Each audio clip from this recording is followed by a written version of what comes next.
Support the Twitchiest community by getting some new, fresh merch from our brand new merch store and help support the Twitchiest community and the Smite Twitchy League. So go ahead and check it out in the description down below and get yourself some STL merch, some Not Even Close merch, and of course, the classic Incon logo. You queued up a Smite game. It would be fun, they said, and you've got last pick.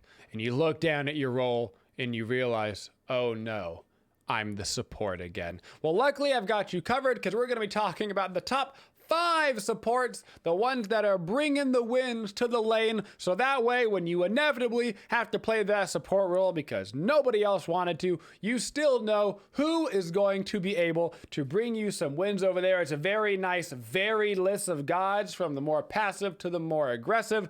So which 5 do you think are going to make it to the top of the list? Let me know in the comments down below and let's jump right into it. Incon's Top 5 Support Edition. Number 5. Sliding in at number 5, we have got Sylvanas, a support that actually makes perfect sense right now to be in the top 5 list. Sylvanas, of course, has 2 things that he is really good at. One, he's great at lane pressure. He provides a lot of pressure in the lane through his AoE auto attacks, which can be enhanced by the purple buff and go in kind of a Mimi Mannequins build. If you really want to go ham in the early game, but you absolutely don't need to do that, you can still go the regular support build and get away with the Sylvanas lane pressure just by de facto having those AoE autos, particularly if you start focusing the archers first and use your root on it. That can be very, very helpful. Secondarily, Sylvanas is also a healer in a meta where heals are still very strong. They've been so strong for such a long time that they're getting nerfed pretty much entirely again. We're talking items like Lotus Crown. We're talking out of combat healing being decreased again with that brawling debuff or the not brawling debuff. So that healing is getting reduced as well. But on the whole, Sylvanas just brings a lot to the support table. You get the pressure early, which means you and your ADC tend to get ahead. Then by the time you get to the mid game, you give out a bunch of protections through the normal support build, right? With the Thebes, you probably have a Lotus Crown. You probably have like a Sov or something, plus your Wisps, adding the protections on top of that, plus the Lotus Crown pop on top of that. You're giving out like 100 protections. You rank up your Sentinels, bada bing, bada boom. Now you're giving everybody 1,000,000 protections, plus their healing, plus your pulling people out of position. What's not to like? Number 4. Our number 4 spot will be grabbed by Ganesh, coming in at a nice plus 560 elo in that support role. Ganesh is all about the placement and the positioning of your ultimate. All of his other abilities are good, and we'll talk about them a little bit, but at the end of the day, the bread and butter of Ganesh is those Dharmic pillars. If you place a good ultimate, not just in like a team fight situation, but also the 1v1 to the 2v2s, Ganesh is an absolute game changer because of the raw damage that comes out from it without any magical power. We're not talking about building magical power on Ganesh. We just mean the actual baseline damage because it procs over and over again. If you can land the ultimate and then either follow up with your 3 or some sort of follow-up CC from somebody on your team, maybe they got Sobek plucked into it. Maybe they're getting dodgy pulled, a tier fearless combo, whatever. As long as they're stuck in those Dharmic pillars, it's going to be a game changer. Not only do they do damage, they can also be used for body blocks. The physical pillars that come up on the corners also are little walls. So if you're really, really good with it, you can use it for damage and body block people at the same time. On top of that, Ganesh just has a generically good kit. You inherently can't kill steal because of your passive, which is really nice for the other players on your team in order to get your carries fed.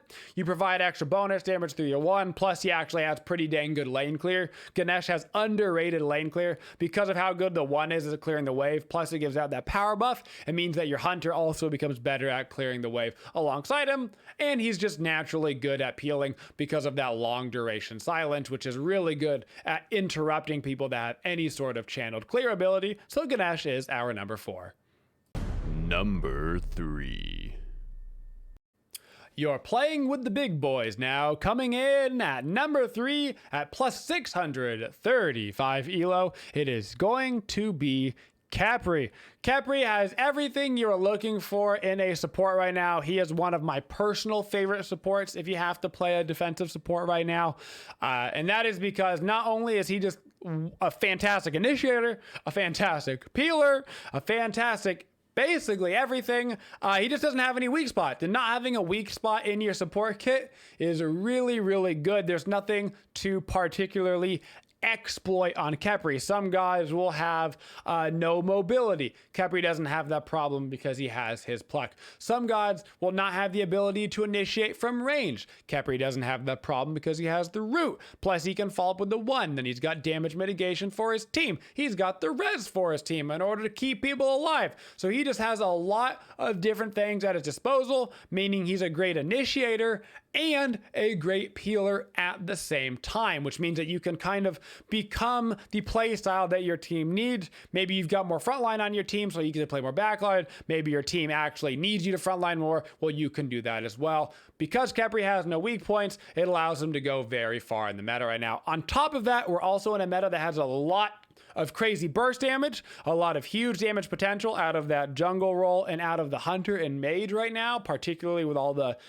new fancy schmancy Book of the Dead builds and stuff they get to run. That means that having Khepri's res at your disposal, somebody's out of position, you get to pop that ulti, can end up being a total game changer in the fight. And that's why Khepri is our number 3. Number 2. Is it a bird? Is it a plane? No, it's Athena coming into your number 2 spot with over 700 positive elo, guys. She has been wrecking in the Smite Twitchy League, and this really shouldn't be too much of a surprise to anybody. She has arguably the singular best support ability in the game with her taunt.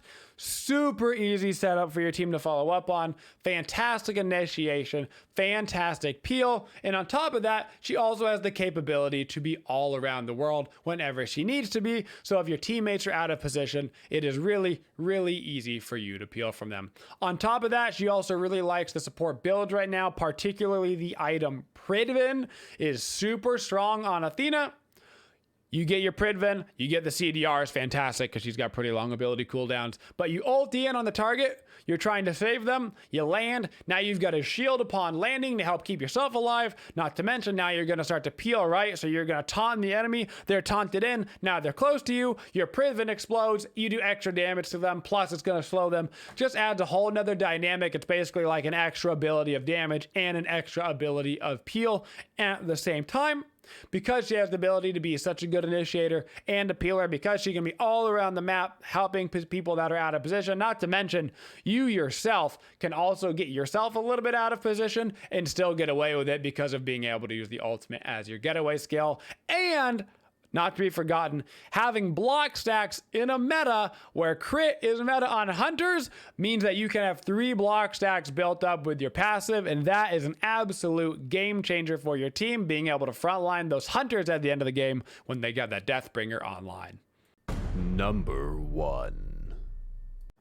Coming in hot to the number 1 spot with his searing flame, it is going to be Ares. Ares coming in with over 700 elo gain, nearly 800 elo in the Smite Twitchy League. He has been an absolute menace within our league so far, and it kind of checks out all of the dots that we've been talking about earlier, except for Ares isn't really so much of a peeler like some of the other guys we've talked about with like the Khepri and the Athena, right? They can do a little bit more of the backline action. What Ares provides to your team is the ultimate in frontlining support action. His damage numbers can honestly rival the opponent's until about the 15 to 20 minute marker. You might see Ares be top damage on your team. That extra damage in those early 2v2, 3v3 skirmishes means your team getting early Gold Furies, early Pyromancers, early tier 1 towers because the enemy can't handle the extra damage that he's outputting. He also combines super well with other members that have a lot of CC. So like Cupid for over in the duo lane, the Ares Cupid lane right now with all of the CC that it brings between the Heart Bomb and the Cupid ult on top of the Ares chains on top of the Ares ultimate, there is in fact no escape from that lane, so he pairs so well with other gods that have good CC. And on top of that, all of the meta gods in mid right now, we're talking about the Baba Yagas of the world. We're talking that Book of Thoth, Book of the Dead build. Huge amounts of raw power coming out of the mid lane, and Ares has one of the easiest setups in the game. As long as the enemy has their beads down, and they probably will when you're playing against Ares, because chances are they got to use it against his chains. If you play it right, means that they're going to be set up just nice and easy for you. So because he can provide so much damage in the front line, one of the only supports in the game that can truly carry from the support role, Ares takes that #1 spot, and he takes it with relative ease.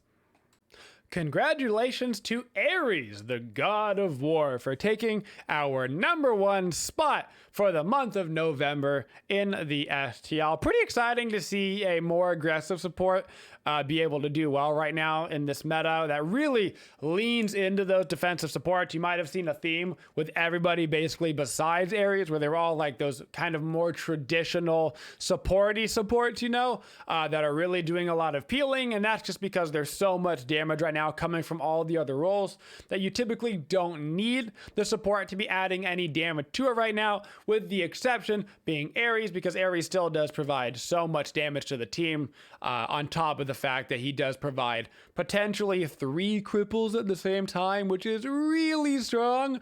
Not to mention his ultimate will always be one of the best abilities in the game, particularly when you combine it with that quick blink in, and if you have like a relic dagger or something, you can do that very, very often. Notable mentions to a few other gods that are doing well right now, but just didn't quite happen to make the list. Woojer, who didn't make it into the top 5, which does make sense. Woojer is one of those guys that tends to do really well, like the top 0.1% of players, and outside of that, she tends to struggle a little bit more. So it makes sense that she's still doing pretty well, but not quite in the top 5.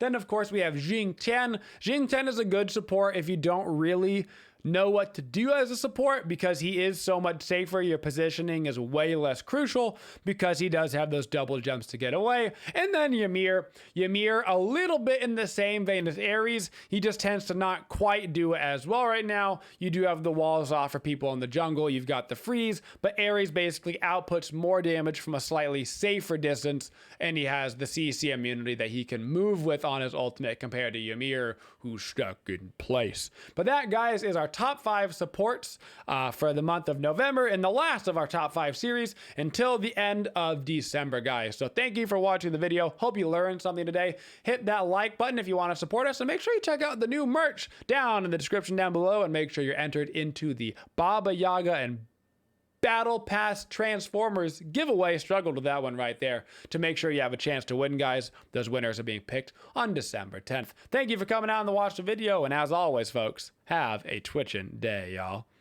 Thank you for supporting the Twitchiest community. If you'd like to see more videos, make sure you subscribe to the channel, and always hit that bell for notifications so you don't miss any of the upcoming videos. Thank you for all your support, and have a twitchin' day, y'all.